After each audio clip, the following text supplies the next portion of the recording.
Seorang bule Amerika dibuang ayah kandungnya sendiri. Bukan karena kejahatan, bukan karena narkoba, tapi karena satu keputusan besar. Masuk Islam.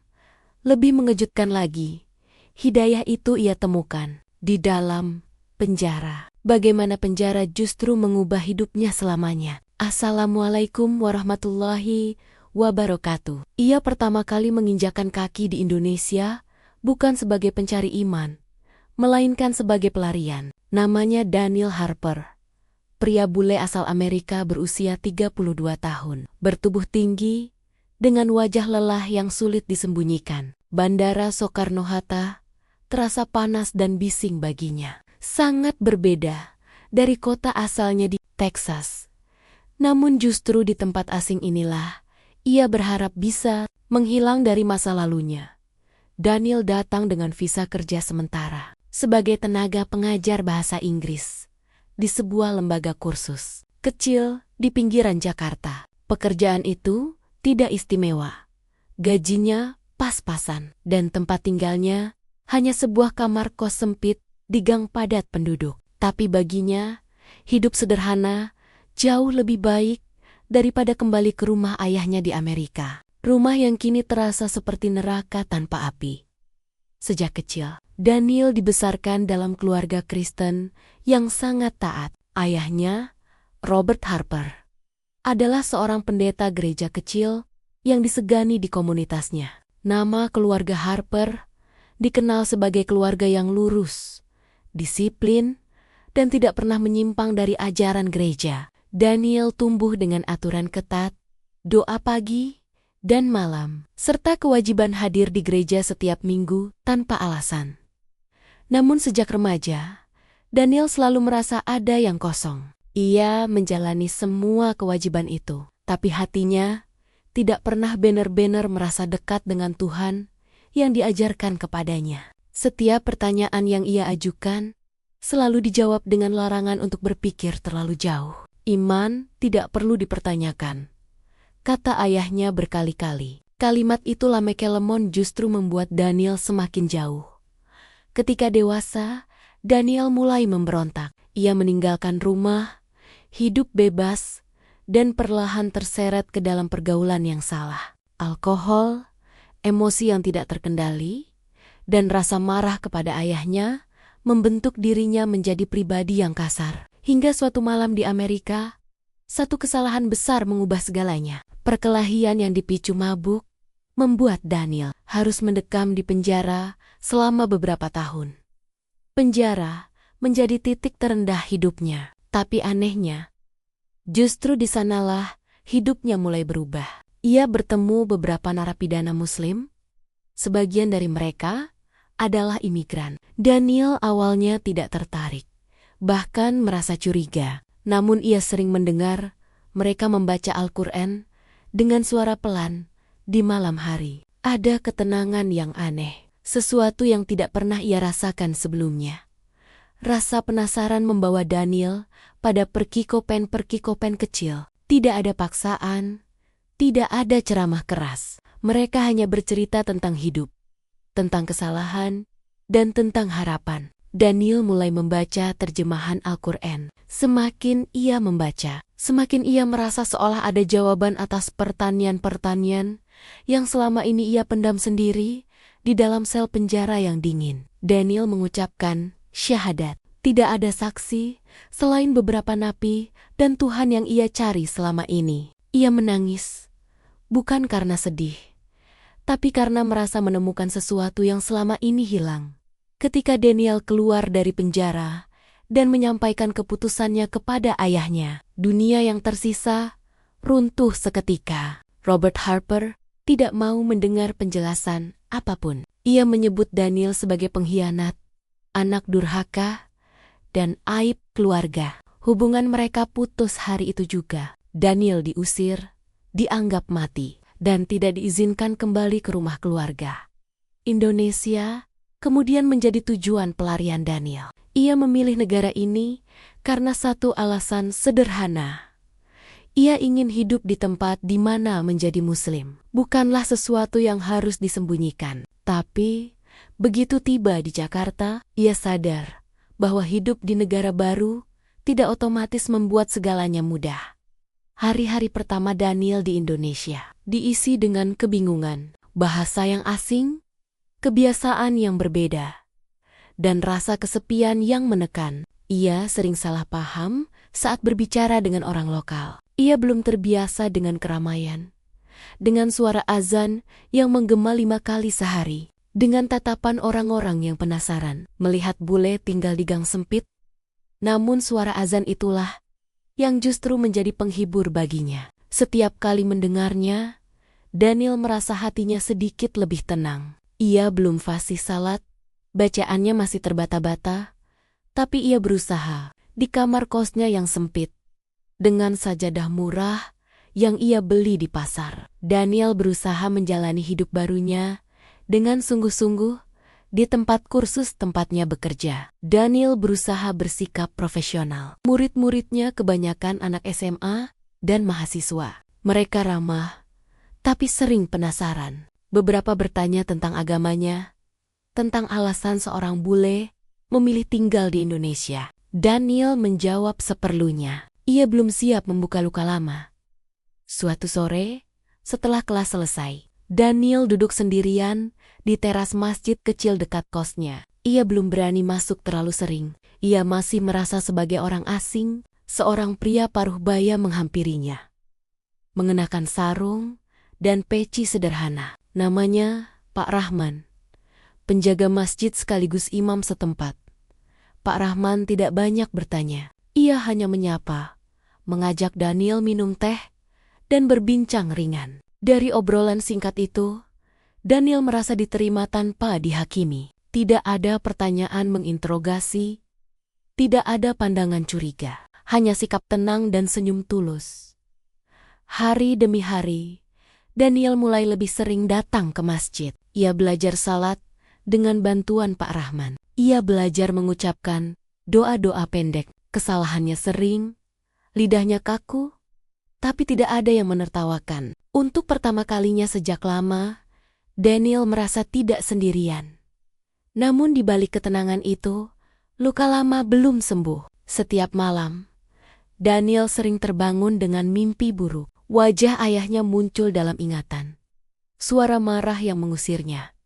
Kata-kata yang menyebutnya bukan lagi anak. Rasa bersalah bercampur dengan sakit hati. Daniel sering bertanya dalam diam. Apakah keputusannya benar? Apakah semua kehilangan ini sepadan? Suatu malam, ia duduk sendirian di kamar kos, menatap pesan singkat lama dari ayahnya yang belum pernah ia hapus. Pesan terakhir sebelum nomor itu diblokir. Daniel menarik napas panjang. Air matanya jatuh tanpa suara. Ia tidak menyesali Islam yang ia pilih, tapi ia merindukan sosok ayah. Bukan pendeta, bukan penghakim, hanya seorang ayah di Indonesia. Daniel mulai menyadari bahwa perjalanan imannya belum selesai. Penjara bukan akhir. Penolakan keluarga bukan penutup. Justru semua itu adalah awal dari ujian yang lebih panjang. Ia harus belajar bertahan, belajar menerima, dan belajar percaya bahwa Tuhan yang ia temukan di balik jeruji besi tidak akan meninggalkannya di tanah asing ini. Hari-hari Daniel di Indonesia mulai berjalan dengan pola yang hampir sama. Tapi rasa tenang yang sempat ia rasakan perlahan berubah menjadi ujian yang lebih nyata. Masalah hidup tidak datang sekaligus, melainkan satu persatu. Seperti mengetuk pintu tanpa henti. Awalnya kecil, lalu semakin berat. Di lembaga kursus tempat Daniel mengajar, suasana mulai berubah. Pemilik kursus, seorang pria bernama Pak Surya, memanggil Daniel ke ruangannya suatu pagi. Wajah Pak Surya terlihat ragu, seperti sedang memikirkan sesuatu yang tidak ingin ia sampaikan langsung. Pak Surya berkata dengan nada hati-hati bahwa ada beberapa wali murid yang merasa tidak nyaman. Mereka mempertanyakan latar belakang Daniel, statusnya sebagai mantan narapidana, dan rumor bahwa ia masuk Islam di luar negeri. Tidak ada tuduhan langsung, tapi kalimat-kalimat itu cukup membuat Daniel mengerti arah pembicaraan. Daniel berusaha menjelaskan bahwa ia datang ke Indonesia untuk bekerja dengan jujur dan memperbaiki hidup. Ia tidak menyembunyikan masa lalunya, tapi juga tidak ingin terus dihakimi olehnya. Pak Surya mengangguk, namun tetap terlihat bimbang. Ia berkata, akan mencoba menenangkan para wali murid, tapi tidak bisa menjamin apapun. Sejak hari itu, jam mengajar Daniel mulai dikurangi. Beberapa kelas dipindahkan ke guru lain dengan alasan penyesuaian jadwal. Daniel tahu itu bukan kebetulan. Gajinya ikut berkurang, sementara biaya hidup tetap harus dibayar. Kamar kos yang ia tempati semakin terasa sempit. Atapnya sering bocor jika hujan. Dan suara kendaraan dari jalan kecil di depan gang tidak pernah benar-benar berhenti. Daniel mulai menghitung uangnya dengan lebih cermat. Ia mengurangi makan, sering hanya membeli nasi dan telur. Kadang, ia sengaja menunda makan malam agar uangnya cukup sampai akhir bulan. Di tengah tekanan itu, Daniel tetap berusaha datang ke masjid. Ia merasa masjid adalah satu-satunya tempat di mana ia bisa bernapas dengan lega. Namun bahkan di sana, ia mulai merasakan kegelisahan. Tidak semua orang nyaman dengan kehadirannya. Beberapa jamaah memandangnya dengan tatapan ingin tahu. Sebagian lain dengan curiga. Tidak ada yang terang-terangan mengusir, tapi jarak itu terasa. Pak Rahman menyadari perubahan sikap Daniel. Suatu sore setelah salat asar, Pak Rahman mengajaknya duduk di serambi masjid. Daniel tidak banyak bicara. Ia hanya mengatakan bahwa hidupnya mulai terasa berat. Pak Rahman tidak memberi nasihat panjang. Ia hanya berkata bahwa ujian sering datang setelah seseorang merasa menemukan jalan yang benar. Daniel mengangguk, tapi di dalam hatinya ada rasa takut. Ia takut tidak kuat. Ia takut semua pengorbanan ini berakhir sia-sia. Suatu malam, Daniel menerima pesan singkat dari nomor asing. Pesan itu singkat, tapi membuat jantungnya berdebar. Isinya adalah kalimat dari ayahnya. Tidak ada kata rindu, tidak ada sapaan. Hanya satu kalimat keras yang menyebut bahwa Daniel telah mempermalukan keluarga dan tidak pantas menyandang nama Harper. Daniel membaca pesan itu berulang kali. Tangannya gemetar. Ia merasa kembali seperti anak kecil yang dimarahi, tidak berdaya, dan sendirian. Ia ingin membalas, ingin menjelaskan, ingin berkata bahwa ia baik-baik saja. Tapi ia tahu, apapun yang ia tulis tidak akan mengubah apapun. Pesan itu justru membuatnya sadar bahwa luka lama masih terbuka. Malam itu Daniel tidak tidur. Ia duduk di lantai kamar kos, memandangi sajadahnya. Ia berusaha salat, tapi pikirannya kacau. Bacaan salatnya terputus-putus. Air matanya jatuh lagi. Kali ini karena kelelahan. Beberapa hari kemudian, Pak Surya kembali memanggil Daniel. Kali ini pembicaraannya lebih singkat dan lebih tegas. Kursus itu harus mengurangi tenaga pengajar. Daniel termasuk yang dilepas. Tidak ada kemarahan, tidak ada pertengkaran, hanya keputusan bisnis yang dingin. Daniel keluar dari gedung kursus dengan langkah pelan. Ia berdiri lama di trotoar, menatap jalanan Jakarta yang sibuk. Orang-orang berlalu lalang, masing-masing dengan urusannya sendiri. Tidak ada yang tahu bahwa hidup seorang pria bule di pinggir kota ini baru saja runtuh sekali lagi. Hari-hari berikutnya menjadi sangat berat. Daniel mencari pekerjaan kemana-mana. Ia mendatangi tempat kursus lain, kafe, bahkan mencoba melamar sebagai penerjemah lepas. Sebagian menolak dengan halus, sebagian tidak pernah memberi jawaban. Status visanya menjadi masalah. Bahasa Indonesianya belum lancar. Masa lalunya seperti bayangan yang terus mengikuti. Uang simpanannya semakin menipis. Daniel mulai menjual beberapa barang. Jam tangan lama pemberian ibunya, jaket tebal dari Amerika, bahkan buku-buku berbahasa Inggris yang dulu ia sukai. Setiap barang yang dijual terasa seperti kehilangan potongan hidupnya sendiri. Suatu malam, pemilik kos mengetuk pintu kamar Daniel. Ia menyampaikan dengan nada tidak enak bahwa Daniel menunggak sewa. Ia memberi waktu seminggu. Daniel mengangguk, meski ia tahu tidak punya jawaban. Malam itu, Daniel duduk lama di masjid setelah Isya. Masjid sudah sepi, lampu-lampu menyala redup. Ia merasa sangat kecil. Untuk pertama kalinya sejak masuk Islam, muncul pikiran untuk menyerah. Bukan menyerah pada iman, tapi pada hidup. Ia bertanya dalam hati, apakah keputusannya datang ke Indonesia adalah kesalahan? Pak Rahman datang menghampiri. Ia duduk di samping Daniel, tanpa berkata apa-apa selama beberapa menit. Lalu ia bertanya pelan, apakah Daniel punya tempat tinggal jika harus pergi dari kos? Daniel menggeleng. Ia akhirnya menceritakan semuanya, tentang kehilangan pekerjaan, tentang ayahnya, tentang rasa lelah yang tidak pernah ia akui sebelumnya. Pak Rahman mendengarkan tanpa memotong. Setelah Daniel selesai, Pak Rahman berkata bahwa masjid punya ruang kecil di belakang, bukan untuk tinggal permanen, tapi cukup untuk sementara. Daniel tergiung. Tawaran itu membuatnya merasa campur aduk. Ia malu, tapi juga lega. Daniel pindah ke ruang kecil di belakang masjid. Ruangan itu sempit. Hanya cukup untuk satu kasur tipis dan beberapa barang. Tapi tempat itu bersih dan tenang. Setiap pagi ia membantu membersihkan masjid, menyapu halaman, dan menata sandal jamaah. Ia tidak dibayar, tapi ia merasa punya tujuan. Namun hidup tidak serta-merta membaik. Beberapa warga sekitar mulai bertanya-tanya, mengapa seorang bule tinggal di masjid? Isu berkembang pelan-pelan. Ada yang menyebut Daniel mencari simpati, ada yang meragukan keislamannya. Daniel mendengar bisikan-bisikan itu, meski tidak langsung ditujukan kepadanya.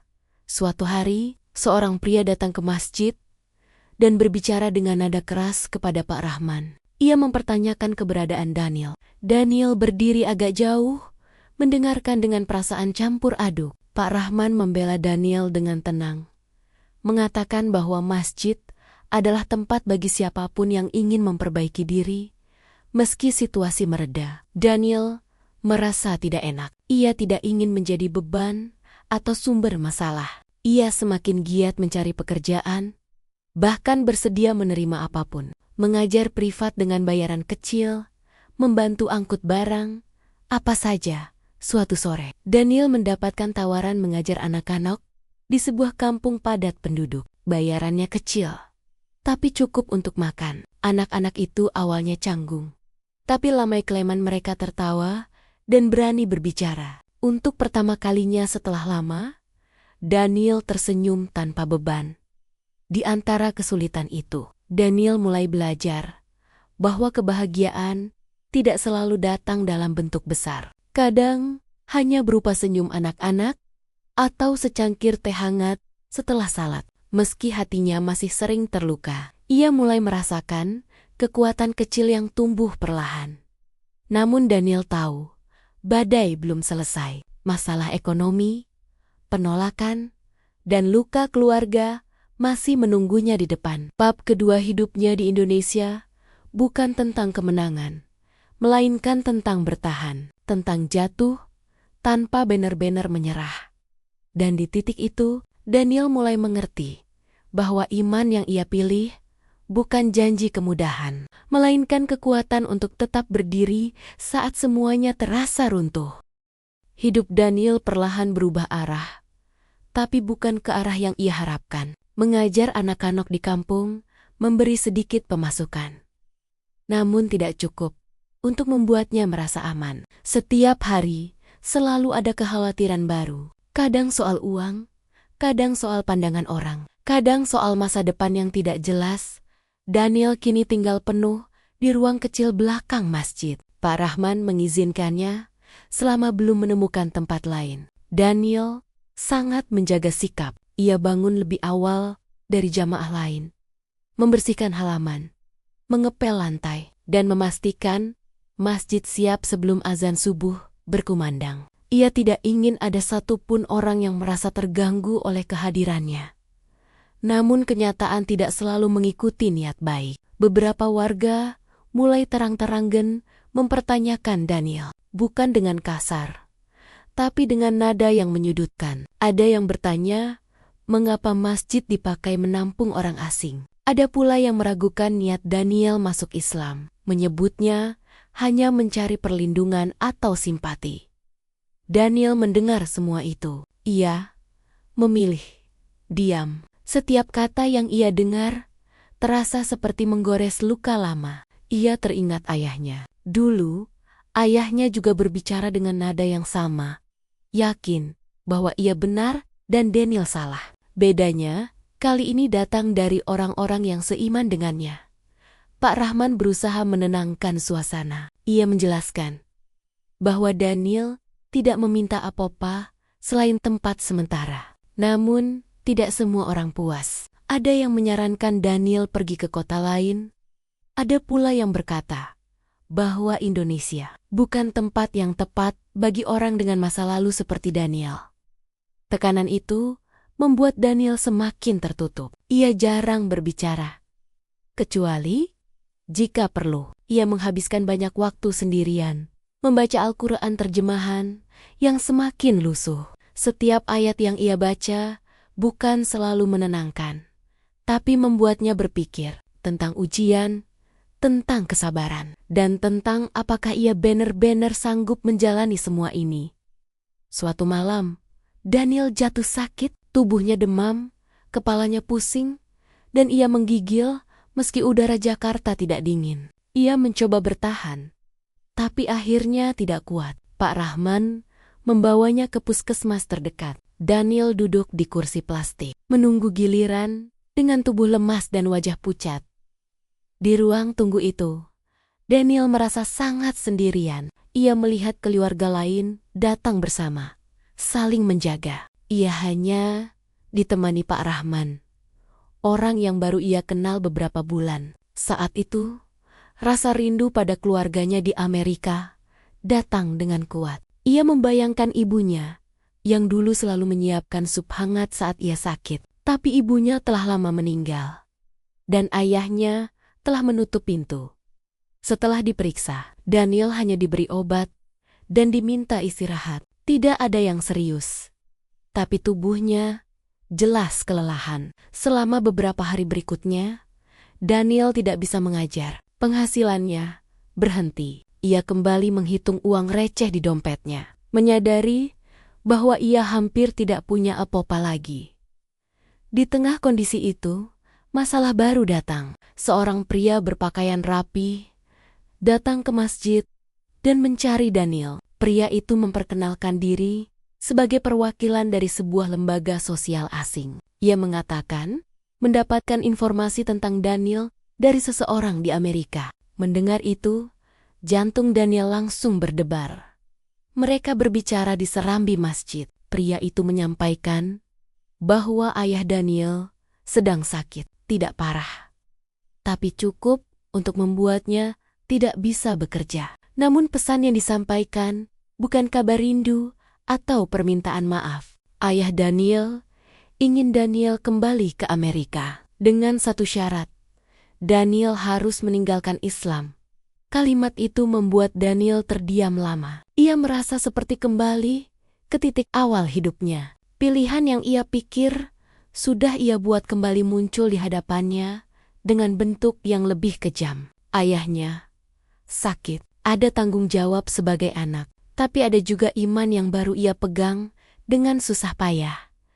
Daniel meminta waktu untuk berpikir. Malam itu, ia duduk lama di masjid setelah semua orang pulang. Lampu dimatikan satu persatu. Ia hanya duduk di sudut, memandangi lantai. Dalam kepalanya, dua suara bertarung. Suara yang mengatakan bahwa ayah tetaplah ayah, dan suara lain yang mengingatkan betapa mahal harga iman yang ia pilih.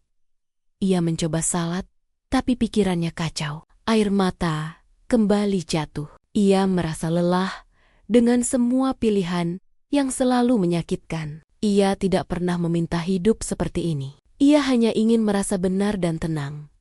Keesokan harinya, Daniel menemui Pak Rahman dan menceritakan semuanya. Pak Rahman mendengarkan dengan wajah serius. Ia tidak langsung memberi jawaban. Ia hanya berkata bahwa setiap orang punya ujian yang berbeda. Dan tidak semua jawaban datang dengan cepat. Ia menyarankan Daniel untuk tidak mengambil keputusan saat emosinya masih penuh. Beberapa hari berikutnya, Daniel hidup dalam kebimbangan. Ia tetap mengajar anak-anak kampung.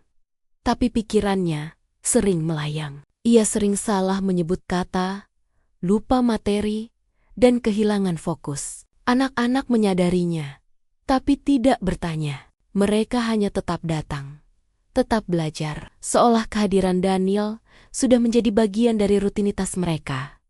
Suatu sore, setelah kelas selesai, seorang anak kecil bernama Raffi mendekati Daniel. Dengan bahasa sederhana, Raffi bertanya, apakah Daniel akan pergi? Pertanyaan itu sederhana, tapi menghantam Daniel dengan keras. Ia tidak tahu harus menjawab apa. Ia hanya tersenyum dan mengusap kepala Raffi. Malam itu, Daniel menerima email resmi dari lembaga sosial tersebut. Isinya lebih tegas. Mereka bersedia membantu tiket pulang, tempat tinggal sementara, bahkan pekerjaan. Semua sudah disiapkan. Syaratnya tetap sama. Daniel harus kembali ke keyakinan lamanya dan menyatakan secara terbuka bahwa keputusannya masuk Islam adalah kesalahan. Daniel menutup laptop dengan tangan gemetar. Ia menyadari bahwa godaan ini bukan hanya soal ayahnya, tapi juga tentang kenyamanan, tentang hidup yang lebih mudah, lebih aman, dan lebih diterima. Semua itu bisa ia dapatkan jika ia mau menyerah. Malam itu, Daniel keluar dari masjid dan berjalan tanpa tujuan di ganggang sempit. Suara televisi dari rumah mama warga terdengar bercampur dengan suara motor. Ia merasa seperti orang asing di negeri orang, tanpa rumah yang benar-benar ia miliki. Ia berhenti di sebuah warung kecil. Pemilik warung, seorang ibu parubaya, menyapanya ramah dan menawarkan teh hangat. Daniel duduk dan minum perlahan. Tidak ada pembicaraan berat, hanya obrolan ringan tentang cuaca dan harga beras. Tapi justru kesederhanaan itu membuat Daniel merasa sedikit lebih tenang dalam perjalanan kembali ke masjid. Daniel menyadari sesuatu. Di Indonesia, ia memang miskin, sering dicurigai, dan hidup serba tidak pasti. Tapi ia tidak merasa harus berpura-pura. Ia tidak perlu menyembunyikan imannya. Ia bisa salat, bisa belajar, dan bisa salah tanpa harus takut dihukum. Di kamar kecil belakang masjid, Daniel membuka kembali Al-Quran terjemahannya. Ia membaca tanpa target, tidak mencari jawaban cepat, hanya membaca perlahan. Pikirannya lebih tenang. Ia belum menemukan keputusan, tapi ia mulai mengerti bahwa jalan yang ia pilih memang tidak mudah, dan mungkin memang tidak dimaksudkan untuk mudah. Keesokan harinya, Daniel menulis balasan email singkat. Ia tidak menolak secara kasar. Ia hanya menyampaikan bahwa ia butuh waktu, dan bahwa ia tidak bisa meninggalkan keyakinannya hanya demi kenyamanan. Ia mengirim email itu dengan perasaan takut, tapi juga lega. Bab ketiga hidup Daniel di Indonesia ditutup dengan satu kenyataan pahit. Konflik terbesar bukan datang dari luar, melainkan dari dalam dirinya sendiri. Antara cinta pada keluarga dan kesetiaan pada iman. Antara rasa takut dan keyakinan yang masih belajar berdiri. Dan di tengah kebimbangan itu, Daniel mulai menyadari bahwa apapun pilihannya nanti, ia harus siap menanggung akibatnya. Sendirian, tanpa jaminan bahwa segalanya akan berakhir bahagia. Hari-hari setelah email itu terkirim, terasa lebih berat dari sebelumnya. Daniel tahu keputusannya belum final, tapi ia juga sadar bahwa ia sudah melangkah terlalu jauh untuk berpura-pura kembali ke hidup lamanya. Setiap kali membuka ponsel, ia takut menemukan balasan. Setiap kali mendengar namanya dipanggil, dadanya terasa sesak. Balasan email itu akhirnya datang 3 hari kemudian. Isinya singkat dan dingin. Ayah Daniel kecewa. Tidak ada kata marah, tidak ada makian. Justru itu yang membuat Daniel lebih sakit. Ayahnya menulis bahwa ia sudah melakukan semua yang bisa ia lakukan sebagai orang tua. Jika Daniel memilih jalan itu, maka ayahnya memilih untuk tidak lagi terlibat. Tidak ada ancaman, tidak ada larangan, hanya penutupan yang pelan tapi tegas. Daniel membaca email itu berulang kali. Tangannya dingin. Ia merasa seperti berdiri di tepi jurang, tanpa tahu apakah masih ada tanah di belakangnya. Ia tidak membalas. Tidak ada kata yang terasa cukup. Di masjid, suasana juga semakin tidak nyaman. Beberapa pengurus mulai membicarakan keberadaan Daniel secara terbuka. Mereka tidak langsung memintanya pergi. Tapi nada pembicaraan sudah berubah. Ada kekhawatiran tentang citra masjid, tentang kemungkinan masalah jika ada pihak luar yang mempermasalahkan keberadaan orang asing tanpa identitas jelas. Pak Rahman berada di posisi sulit. Ia mencoba menjadi penengah, tapi tekanannya besar. Ia menyarankan Daniel untuk mulai mencari tempat lain. Bukan karena Pak Rahman ingin mengusir, tapi karena ia tidak ingin Daniel menjadi sumber konflik yang lebih besar. Daniel mengerti. Ia tidak marah. Ia justru merasa bersalah. Ia berterima kasih kepada Pak Rahman atas semua bantuan selama ini. Malam itu, ia mulai mengemas barang-barangnya yang tidak seberapa. Beberapa pakaian, buku, dan sajadah yang kini sudah mulai usang. Daniel belum tahu akan kemana. Uangnya hampir habis. Pekerjaan mengajar anak-anak kampung terhenti karena orang tua mereka mulai ragu. Bukan pada Daniel secara langsung, tapi pada situasi yang mengelilinginya. Mereka tidak ingin anak-anak mereka terlibat masalah apapun. Untuk pertama kalinya sejak datang ke Indonesia, Daniel benar-benar tidak punya tempat. Ia berjalan keluar dari masjid dengan tas ransel di punggungnya. Langkahnya pelan. Ia tidak ingin menarik perhatian. Malam sudah larut. Jalanan mulai sepi. Daniel berjalan menyusuri gang demi gang tanpa tujuan. Ia tidak tahu harus kemana. Ia duduk di pinggir trotoar, menatap lampu jalan yang redup. Rasa lelah menumpuk menjadi satu. Ia merasa kalah. Bukan kalah pada iman, tapi kalah pada keadaan. Di tengah keputusasaan itu, ponselnya bergetar. Sebuah pesan masuk dari nomor yang tidak ia kenal. Pesan itu berasal dari seorang pria bernama Arif, relawan di komunitas kecil mu'alaf yang pernah Daniel temui sekali saat acara di masjid lain. Arif menanyakan kabar Daniel. Ia mendengar bahwa Daniel sedang kesulitan. Daniel ragu membalas. Ia tidak ingin merepotkan siapapun lagi. Tapi Arif mengirim pesan kedua, mengatakan bahwa jika Daniel butuh tempat sementara, ia bisa datang. Tanpa berpikir panjang, Daniel mengirim lokasi singkat. Arif datang dengan motor tuanya. Ia tidak banyak bertanya. Ia hanya membantu membawa tas Daniel dan mengajaknya pergi. Mereka berhenti di sebuah rumah kontrakan kecil di pinggiran kota. Rumah itu sederhana, ditempati beberapa orang mu'alaf dari latar belakang berbeda. Daniel disambut tanpa banyak basa-basi. Tidak ada pertanyaan berat, hanya sapaan dan tawaran makan. Daniel makan dengan pelan. Sudah lama ia tidak makan layak. Malam itu, ia tidur di lantai beralaskan tikar. Tubuhnya lelah, tapi pikirannya justru semakin ramai. Keesokan harinya, Daniel bertemu dengan koordinator komunitas itu. Seorang pria tenang yang berbicara apa adanya. Ia menjelaskan bahwa tempat itu bukan solusi jangka panjang. Mereka bisa membantu sementara, tapi Daniel tetap harus mandiri. Daniel mengangguk. Ia tidak berharap lebih. Komunitas itu menawarkan Daniel kesempatan kecil. Mereka sedang membuka kelas bahasa Inggris gratis untuk mu'alaf dan anak-anak sekitar. Bayarannya tidak besar, tapi cukup untuk makan. Daniel menerima tanpa ragu.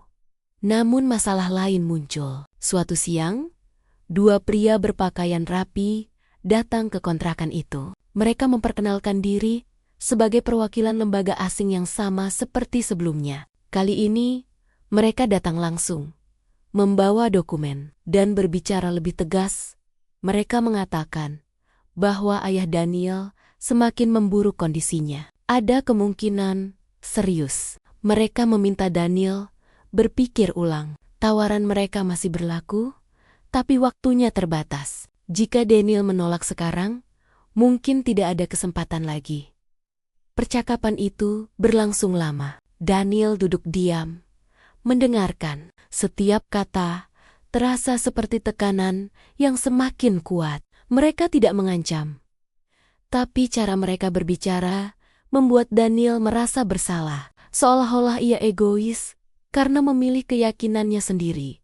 Setelah mereka pergi, Daniel duduk sendirian di kamar kecil kontrakan. Kepalanya pusing. Ia merasa berada di persimpangan hidup yang paling sempit. Tidak ada pilihan yang terasa benar. Semua terasa menyakitkan. Malam itu, Daniel keluar sendirian. Ia berjalan jauh tanpa tujuan. Hujan turun perlahan. Ia tidak berteduh. Ia membiarkan dirinya basah. Di bawah hujan itu, Daniel akhirnya berhenti dan duduk di pinggir jalan. Untuk pertama kalinya sejak masuk Islam, Daniel benar-benar merasa marah. Bukan pada Tuhan, tapi pada hidup. Ia bertanya, mengapa setiap langkah yang ia ambil selalu berujung pada kehilangan? Ia tidak berteriak, tapi air matanya bercampur hujan. Saat hujan mulai reda, Daniel bangkit dan berjalan menuju masjid terdekat. Ia masuk dengan pakaian basah, duduk di pojok, dan mencoba salat. Gerakannya lambat. Bacaan salatnya terputus, tapi ia bertahan sampai selesai.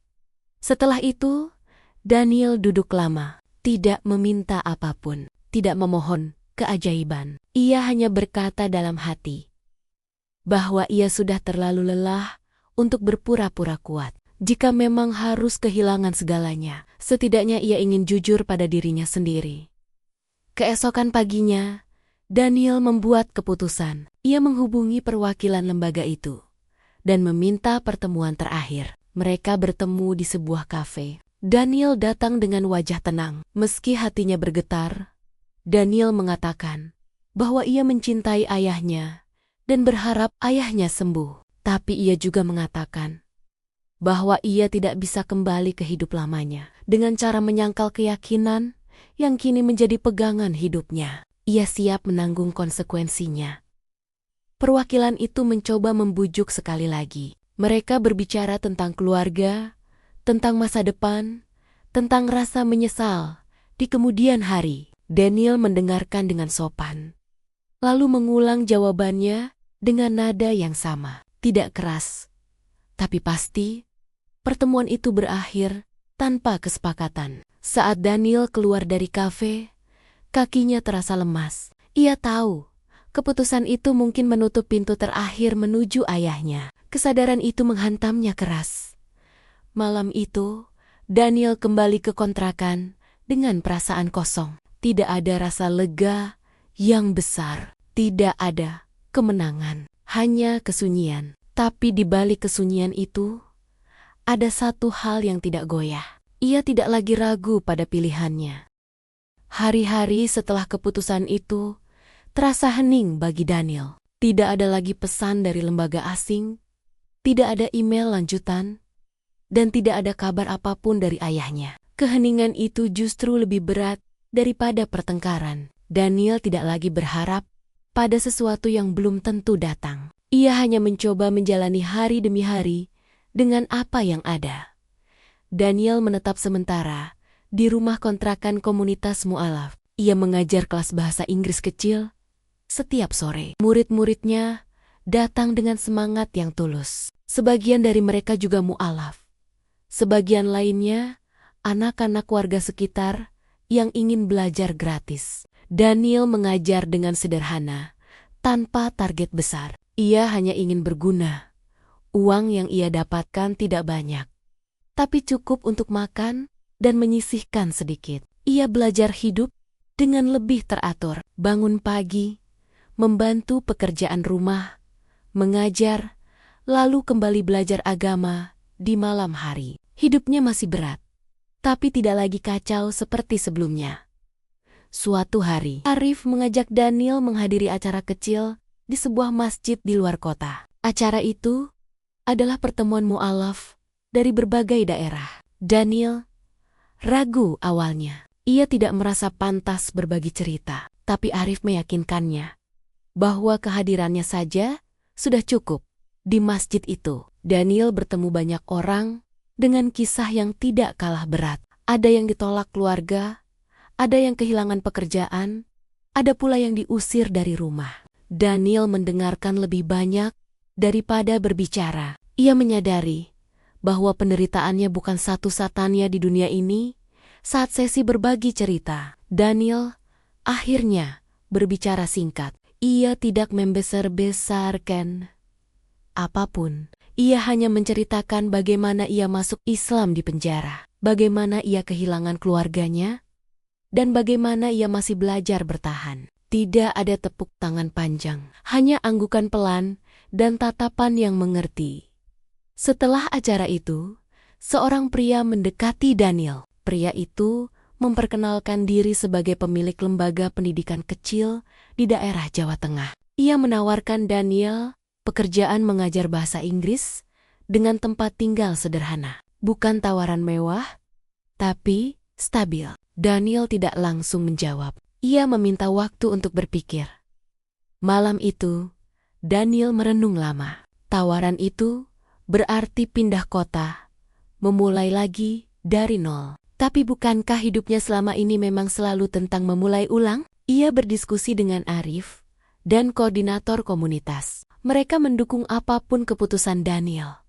Beberapa hari kemudian, Daniel menerima tawaran itu. Ia berpamitan dengan komunitas yang telah menolongnya saat ia hampir jatuh sepenuhnya. Perpisahan itu sederhana, tapi hangat. Tidak ada janji muluk, hanya doa dan harapan baik. Di kota kecil tempat barunya tinggal, hidup Daniel jauh lebih tenang. Lingkungannya tidak seramai Jakarta. Orang-orang lebih sederhana dan tidak banyak bertanya. Daniel tinggal di rumah kecil, dekat sekolah tempat ia mengajar. Pekerjaannya jelas, penghasilannya cukup, dan rutinitasnya teratur di tempat baru itu. Daniel mulai benar-benar belajar menjadi Muslim tanpa tekanan berlebihan. Ia belajar membaca Al-Quran dengan lebih lancar, memahami salat, dan memperbaiki sikap. Ia masih sering salah, masih sering bingung, tapi ia tidak lagi merasa sendirian. Suatu sore, setelah mengajar, Daniel duduk di teras rumahnya. Ponselnya berbunyi. Sebuah email masuk dari alamat yang sangat ia kenal. Alamat ayahnya. Daniel terdiam lama sebelum membuka email itu. Jantungnya berdebar. Ia takut, tapi juga siap. Email itu tidak panjang. Isinya sederhana. Ayahnya menulis bahwa kondisinya membaik. Tidak ada permintaan kembali, tidak ada tuntutan. Hanya satu kalimat yang membuat Daniel meneteskan air mata. Aku masih belum mengerti pilihanmu, tapi aku lelah untuk membenci. Daniel membaca kalimat itu berulang kali. Ia tidak langsung membalas. Ia menangis. Bukan karena bahagia penuh, tapi karena ada sedikit celah yang terbuka setelah lama tertutup. Malam itu, Daniel menulis balasan dengan hati-hati. Ia tidak berdebat, tidak membela diri. Ia hanya menulis bahwa ia baik-baik saja, bahwa ia masih menghormati ayahnya, dan bahwa ia berharap suatu hari mereka bisa berbicara tanpa marah. Balasan itu tidak langsung datang, tapi bagi Daniel, mengirimkannya saja sudah cukup. Ia tidak lagi menggantungkan hidupnya pada penerimaan orang lain. Ia sudah belajar berdiri sendiri. Waktu berjalan, bulan demi bulan berlalu. Daniel semakin terbiasa dengan hidupnya. Murid-muridnya menyukainya. Ia mulai dipercaya mengelola program kecil di sekolah itu. Hidupnya tidak kaya, tapi stabil.